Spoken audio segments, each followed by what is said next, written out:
I could, if it helps, I could hear All them. right, every now and then you get the chance to chop it up with somebody from Japan twice in one day. Le-an, how are you? I'm good, Chris. How are you? Good. We were just talking about how amazing the people of Japan are. And Hmm. you were telling a story about how people that you're with are going to take you to Tokyo. Yeah.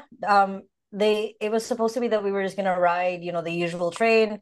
I have had this dream of seeing Mount Fuji forever, and I Are told you them going to about this. go up to Fuji or are you going to go up it? I just want to see it. Even if it's just from a distance, I just want to see it. And I kind of gave up on it, but he's like, oh, it's too tight of a time. It's away from Tokyo. It's not in the same direction. So I was like, yeah. And then I was just telling them like, yeah, I want to do this, but like, yeah, we'll just take out the train, blah blah blah. And they're like, oh, let's make it a road trip. Who else wants to go? Who else wants to see Mount Fuji? Like because we're all like different foreigners, and so it's becoming a road trip tomorrow. They're gonna take us up there. How are They you guys speak getting up there? You driving like a van or an SUV? they're taking three different cars. They like pull different people together to like drive other people to see Mount Fuji for those who really want to see it. They're saying that we're seeing Mount Fuji from a mountain, so then we can see that mountain. And I'm like, okay, that works. Is Mount Fuji like snow-capped right now? I would think so, Nah, yes, right? nah, No? not at all. It's a funny in between of spring and summer right now. So it doesn't, but I've seen pictures of people recently there. It still looks beautiful. So I'm like, okay. What's the weather like out there right now? The last 3 days literally has been rainy. Other than that, the first week here has been like sunny, beautiful, perfect weather. It's Wow. only just the last couple of days. I'm like, okay. Talk a little bit about what you're doing in Japan. So I'm here for it's actually really interesting. So I'm here for like a beta. So I was like invited directly experience where they teach 10 different digital nomad jobs to people who want to be digital nomads. So like I love the concept. So I've been a digital nomad myself literally my whole life. I've never really had an office job. Since I was 15 years old, I've done just online work.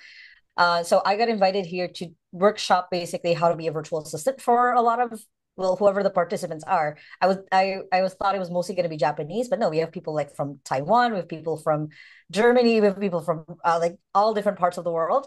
And yeah, that's kind of part of the experience. It's just like we get to learn and actually test out different careers, um, and be able to like support each other in the whole way. So like it's been amazing. Is English the common language, or do you use like Google Translate? Because whenever I travel abroad, Google Translate is such a great tool. Yeah, no, I had a complete uh conversation with an old Japanese man who was showing me and my husband like a water harp where you pour water into something and it makes sound. And he just explained the whole history of this town to us in Japanese, just with Google Translate back and forth. But the people here, they speak English. I think that's one of the qualifiers is you need to know and understand English. Um, but yeah, no, it's definitely a lifesaver. Put my phone at everything of like, oh, what's this sign say? What does this do? So Yeah, it's definitely makes crazy. sense. There's some really good AI tools now where you can get an earpiece and it Yep, translates on the fly. yep, yep. And It's the well, Google Translate just came out with it and it's amazing where it has a way where you can turn it on while you're in a conversation with someone and it's not perfect, but it will catch the things that I would never have understood in the first place. So it's better than nothing. yeah, I went to Japan a couple of years ago and the Google Translate made it so possible for me to Yeah. communicate to people. Otherwise, I would be like, Mhm. I wouldn't even be able to. I was trying to use sign language with the Uber driver. Yeah, Left, yeah, right, left, right. yeah. No, it was the same for me when I went to Vietnam in March. They were so like the people that were so used to Google Translate that they would just do this, and I know to give my phone, and then they'll just type out what they're trying to say, and then Google Translate will of course give it to me. So you're a digital nomad. Talk a little bit about your journey. How did you start, and where are some of the places that you've gone to, and how do you literally survive and create an income for yourself? So like I said, I started when I was 15. I got my very first gig as like a ghostwriter for different people's like blogs. I got that because I had a blog myself. And at that time, it was 2011. There was barely any blogs. So like it was It was one of the first things other people would see is like, oh, this person has a blog.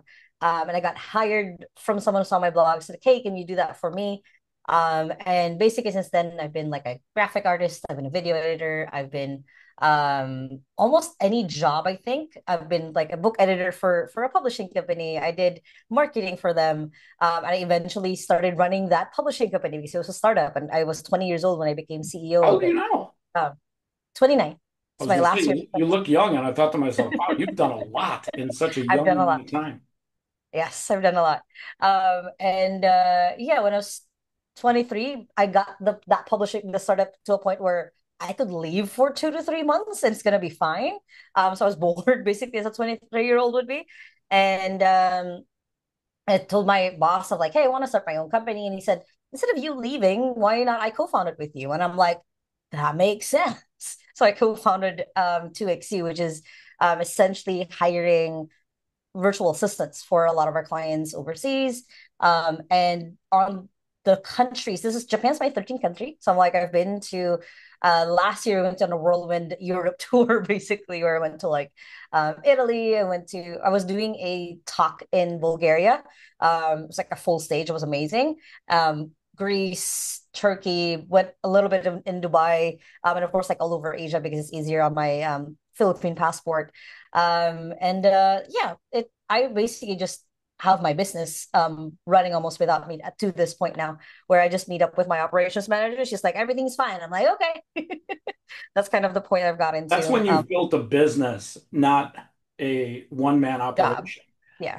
And when Yeah. you've built a business and it can survive on your own, that's when you've really built a business with really good procedures and operations.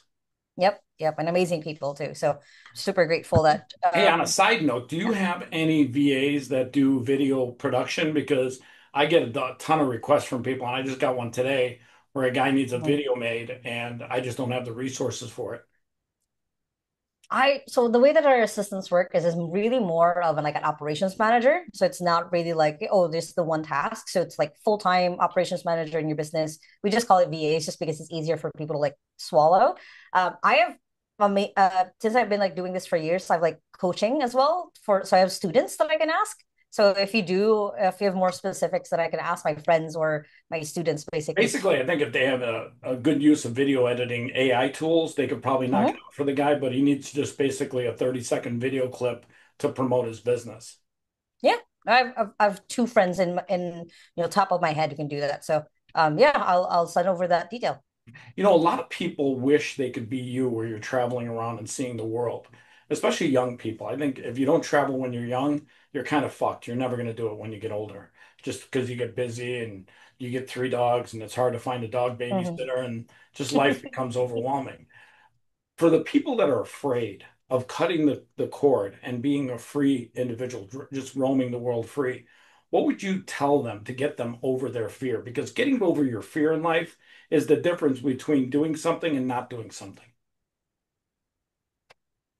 It's a little difficult for me, honestly, because even though, like I said, I'm turning 30 this year. How old are Um, you turning? it's 30? 30. Oh, Yeah, okay. I thought you yeah. said 40. I was like, how'd she go from 29 to 40? Funny.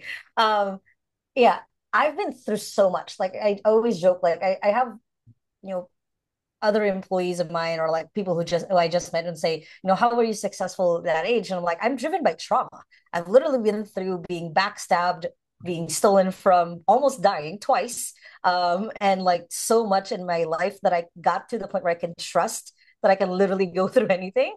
So that's kind of part of like a little bit of my audacity, basically, to live the life that I live. Um, so on for people who are scared, like just look at that of like you've gone through or you lived through literally your worst days and you're here. So whatever that looks like for you, whatever that life is, if it's worth chasing, like for me, like right now I'm in Japan, a month ago, I moved out of my condo that I was renting out. So I've been joking with people. I'm literally homeless. I don't have a base, and this is the first time in my whole life I don't have a base. Because even when I've been nomading, I always have a Wait, are place that I you in a go. sushi restaurant right now? Are you doing this inside No, a sushi restaurant? this is literally my room. It's freaking awesome. Like it's very traditional. I'm on the floor right now. I'll be Like honest with you, the whole sitting on the floor thing in Japan, that one thing I never got because A, I'm not flexible, and B, I get it. I get it. But and you're not really on a floor, you're on a padded substance, right? I want a pillow. Yeah, usually Yeah. they put like some padded substance Mhm. because the whole floor thing, that was like even at restaurants. We went to this fancy restaurant one time. There were no Yeah. chairs. So everyone And started it's like plopping on the floor, and I'm like, "Hey, I need a table. I need a chair. Can we get a chair and table?" And they're like, "No, it's not how it works." I don't know. I like I don't know. I like the floor better than an actual table. I think it comes from like growing up where I had to make my own way. So I'm like, yeah, I like it actually. I can stretch my legs and everything. So I got a book coming out called Faith Matters, and you'll see that on Ooh. my Instagram. I talk a lot about how faith matters. And everyone thinks I'm always talking about God and faith in God, which it is a part of it, but 80% of it is about having faith in yourself. There's a Mm-hmm. movie, I don't know if you saw it a long time ago with Harrison Ford, Indiana Jones, Mm-hmm. and it's with him and Sean Connery. And at one point, he's on this ledge and he sees like this big, ravine down below. He's got to get across to this other side where there's a golden chalice. He's basically chasing the golden chalice. And Mm-hmm. the instructions he has says, go walk in faith, take a walk of faith. And he's thinking to himself, what the fuck? He's like, I'm not walking there. I'm going to fall in my grave. And the looks at the instructions again. The book says, hey, take a walk of faith. And he's like thinking himself, he's like, walk of faith. And he literally said, okay, God, I'm going to trust you on this one. And he literally stands up on the edge of this ledge and he takes his first foot and he walks out and he doesn't even know that there's a ledge there. He can't even see it. And all of a sudden, when his foot's supposed to fall off the edge of the cliff, it flattens right onto this like invisible ledge. And he's like thinking to himself, holy fuck, how's this happening? Mm-hmm. And then he takes some rocks and he throws them out and he sees there's this invisible ledge. And he realized he had to take a walk of faith. He didn't know that that ledge was there. He had to have faith that it was going to Mm-hmm. be there. That he had to have faith in himself that he was going to overcome whatever happened, whether he fell down or not. He was have to have faith that he was going to get there. Yeah. And I always tell people, you got to have that same faith in yourself in everything you do. If you're getting Mm-hmm. married, have faith that it's going to work out. If you're starting a business, have faith that you're going to find a way to make it work out. If you're trying to Oh lose yeah. weight, have faith in yourself that you can do it. No matter what it is in life, faith matters more now than ever before. Talk a little bit about what faith means to you and how it's actually helped you get to where you're at. That's so funny because like when you talk faith, it is that, you trust in you don't I said it really, really well the other day. I'm trying to remember how I said it, but you trust that you can do it even though you don't know what's going to happen. Faith. Um, yeah. So you trust that you yourself will take the next step, even though you don't know what the outcome of that would look like. Exactly. Um, so like for me, I'm very much a high on the risk By taker. the way, Not shout out to so much. Harrison Ford. I loved all the Indiana Yeah. Jones. No, my husband's a big Star Wars fan, so we binged like Star Wars and Indiana Jones. So I do remember that scene. So no, it's a great way of nothing in life is ever guaranteed. Like you could have a job for 10 years and lose it next day. You could have a marriage for 50 years. Like my parents were married 30 years, sadly, when my mom passed from cancer. And like that's like, and my dad still is very, very much in love with my mom, always posts about her, always remembers her. So in my head, it's like it's the trust, like, hey, you just take it day by day. And like you trust basically in yourself. You have that faith of like, hey, no, everything will work out because everything has worked out. You're here because things worked out in your favor, whatever that favor looked like. So yeah. Yeah, I think people now more than ever have to understand that what will be, and that God has a plan for your life, and you Mm-hmm. have to have faith in yourself. You got to believe. It's funny. I always tell people this. When you wake up in the morning, do you sometimes look off to the side of your bed and wonder why there's this guy in a white outfit with a long beard and some popcorn and cheering you on? That guy's basically literally going, today is the day you are going to crush it. Then you're in the bathroom, you're brushing your teeth, and he's in there with you. He's like, listen, I can't wait to see what you do with this day. That's God. God actually sits there every single day and he cheers you on. He can't believe what you're going to do that day with the life that he's been given you. And I think people have to have the same amount of enthusiasm. You have to cheerlead yourself more than anybody else in the world because guess what? Nobody's going to cheerlead you. The only one that's cheerleading you harder than you're going to cheerlead yourself is God. Other than Hmm. that, there's even my best friends in the world. Whenever I've gone after a business venture or started a company, they didn't call me up and say, "Hey, did you do something amazing today? Did you crush the day? Did you win this day?" I'm like, they were distant. They were hidden. They were Hmm. like, "Fuck, I don't know what he's doing. I think he's gonna fail." In fact, you know what? I should talk to him because I think for sure he's stupid. He doesn't understand he's gonna fail. And it's funny because I always tell people, do not wait for anyone to cheerlead you. When you wake up in the morning, you cheerlead yourself. You have faith in yourself. You tell yourself, today is going to be a great fucking day. Hmm. Yep. Yep. And it's important. It's important. That's an important rewire to your head because then of course like particular activation comes in and you look for things that'll make your day great. And like you start doing things in your life that become or make it great. So it's really that's has to start in your head. Yep, I couldn't agree with you more. Talk a little bit about some of the things that you're doing over the next 12 months, business wise, life wise, things that are on your journey, on your path. So, like I said, I just moved out of my place. I've never had a base. So the next couple of months, I'm just traveling and living off of Airbnbs. Is your I husband with you out in Yeah, Japan? Oh, okay. yeah, Where yeah. is he? Shout out to the hubby. He's asleep. He works nights. He has a US client, so so he works nights. Yeah, no, that was kind of a big part of it of me like deciding to like do full on digital nomads. Like at least I'd be someone because I tried to do it solo and I got so scared because I'm Yeah. 4'11", I'm tiny. I get so paranoid that something's gonna happen whenever I travel solo. I got somebody that Um, wants to say he was literally about to just go to DEF CON 5 and I had to grab him. He's already licking his chops. He's like, Dad, I think we're being attacked. it's like Look, all weird, the ears. look at him. He's like he's the Dogecoin dog. It's so chubby. And here's his sister. He's like, Oh my listen, don't God. forget about me because I'm the backup. Funny That's thing so is, he'll go running full blown into the backyard, Mhm. ass on fire, ready to protect the planet. And she'll run right up until the doggy door and then turns around and comes back to me. And she's like, he's got it. He's got it all under control. I just Yeah. don't feel like getting involved. I have two Dachshunds in my at home with my dad, basically. And they're the menace. Like I Do call what? What kind of dogs? Dachshunds. Oh, Dach dachshunds, hot dogs. yeah, hot dog dogs. What did you They're call a menace to society. Cookie and Berry. them? Love that. So Theo is uh the brown one and Gracie is his sister. yeah, yeah. Cookie and So Berry. How'd you come up with Cookie and Berry? um well Cookie was very aptly named because she's a crazy girl. She's so hyper. Not because she's brown, so like she looked like a cookie basically. And with Berry, we got her actually just last December. Her full name is Blackberry. So we just call her Berry. Because she's like a black little cute hot dog. So no, they're I love them so much. They're a menace and I love them for it.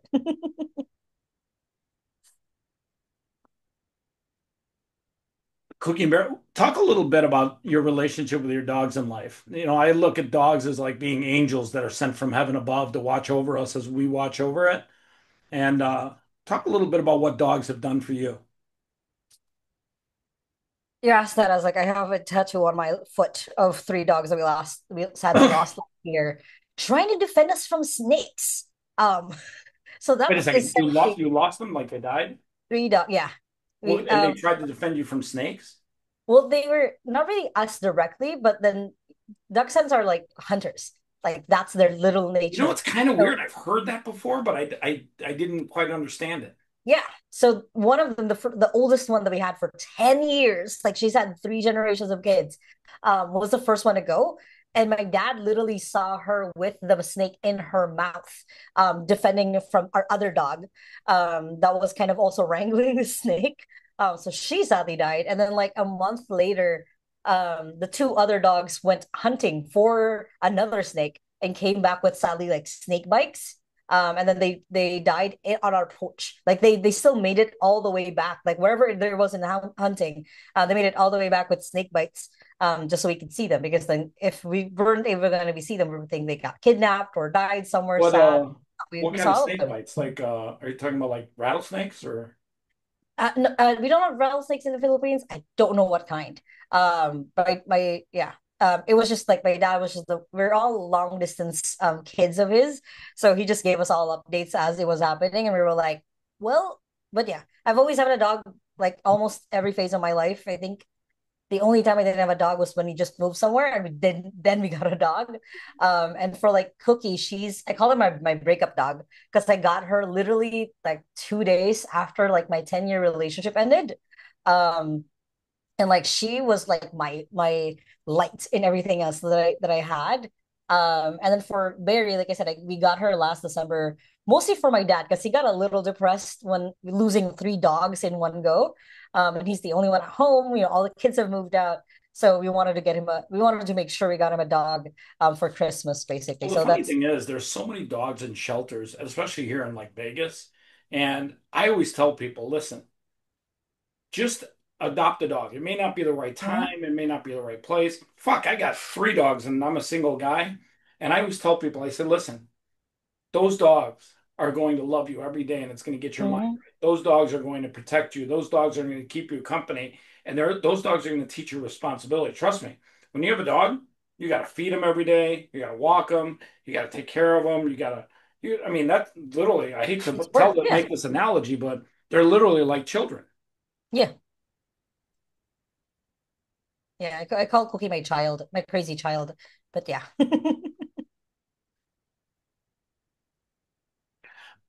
Talk a little bit also about over the next 12 months. What are you guys doing business wise? Are you just going to be nomads traveling? What's after Japan? Where are you going to next? Vegas? You coming to Um, Vegas? well, I'm going to yeah, mostly going to like visa friendly Yeah. parts of Asia, What's a visa Thailand, friendly part Vietnam. of Asia? I have a Philippine passport, which means that I can only go to like something number of countries. I do have a US visa, and my husband is an American, so we'll see. We'll see how that actually like pans out. But yeah, Thailand, Vietnam, Cambodia, back to Japan in November. I've been invited back basically to the same workshop for like their official launch. So going wherever the wind takes us a little bit, business wise. I just launched a new part of our service, which is basically mapping out someone's business and then adding AI to it. So like Oh, building that's out their awesome. I love SOPs, their that. assets. Yeah, I'm a systems girly through and through. I will systematize the heck out of everything. So I love um, that. I got to show you uh, what we're doing and see if you mhm. can add some value. Yeah, yeah, that'd Hey, be by the cool. way, have you ever been to Thailand? I hear Thailand's Mhm. amazing. Yeah, I've been to Bangkok in next month. We're going to Bangkok and Chiang Mai, maybe. Because I know that's like a big digital nomad hub. But I'm like, oh, a lot of my friends are already there, and like, oh, come to Chiang Mai. We'll take care of you. I'm like, okay. I'll be honest with you. I think Chiang Mai, well, how are you pronouncing it? Chiang Mai, Chiang Mai? Chiang Mai. I think I've had that as an edible at a Thai restaurant here in Vegas. I'm not kidding you. I think it's like a little shrimp dumpling they called Chow Mai or Chiang Mai. Chiang Mai. That's Chow different. Mai? Is that what it's Chiang called? Mai. Yeah, I yeah. got to tell you, there's a place called Dun Tai Phao or Dun Tai Din Fong or Tai Fung. something. Yep, I love Din Tai Fung. Oh my God, dude, I'm not kidding you. We go there and you see the glass where they're making everything, and then the food comes. By the way, I will say one thing though. I do like my stuff well done. You have to tell them to make it well done because when it's slimy Hmm. and wet, I kind of like it want it a little more dry. I want it well done. And when it's well done, fuck, it's so good. Yeah, Yeah. yeah. Shout out to Dum Uh, Tai Fun. I'm gonna have to go check yeah. that place out soon. Yeah, yeah. It's the you have the oh my God, xiaolongbao, the one where there's soup inside and there's that meat. Ah, it's perfect on like when you're sick or when you're on a cold Wait a day. second. So There's soup inside the ball. yeah, so it's called xiaolongbao. Hopefully I'm saying that Well, right. that's got to Um, be like runny and wet and gooey and it's great though. It's really. like soup surprise in your mouth. Okay, even though it's not Asian food, have you ever had good? Hey, both of you, have you ever had a good? And have you ever been to New York? Now I haven't been to the US yet. Okay, have you ever Yeah, had matzo ball soup, yeah. We there's dude? yeah. That is the bomb. Like I'm not kidding you. I love good matzo ball soup with like chicken noodles and chicken and Hmm. that matzo ball. Oh, and then especially if they put it like in a big ass bowl and there's like two balls in there, you're like, And fuck. just finish all of it. Yeah. Oh my God. And like lately, like you've had allergies too, right? Yeah. Yeah. Lately, I've been like doing pho and soup like crazy just to hydrate my allergies. Yep. When I'm sick, my husband's default, he doesn't even have to ask me, it just shows up at the door. Is this Korean seaweed soup? Because I What's it sadly called? have Korean gluten what? allergy. Korean seaweed soup. And Wow, it's seaweed soup? so good. Yeah. Oh, does it I have forgot sea? what, Does it have seafood in there like no, seaweed. Just like, oh, just those dry, seaweed? No, yeah. no protein or anything? It'll have like little bit, depending on like how you order it, you can have like little ground pork in it or ground beef. You can ask it for different things, but like that's my default when we're sick. Like we don't even have to ask each other. It's just like, oh, here's the our Korean soup. And it's like perfect, hits every single time. Awesome. Hey, listen, we got to chop it up again soon sometime. Where can people find you? Give them a little location finder. So I'm everywhere. I'm a content creator as well. So I'm like YouTube, LinkedIn, TikTok, everywhere Give me else your that favorite location. Say, listen, hook, reach out to me at blah blah blah. Instagram is the best. It's just my name, Le-an Lai Lacoba. Even when I'm married, I'm still keeping my brand name, so it's still pretty much the same. Well, listen, I'm gonna put your links below. Let's chop it up again soon sometime, okay? Yeah, sounds perfect. Theo and Gracie say goodbye, by the way.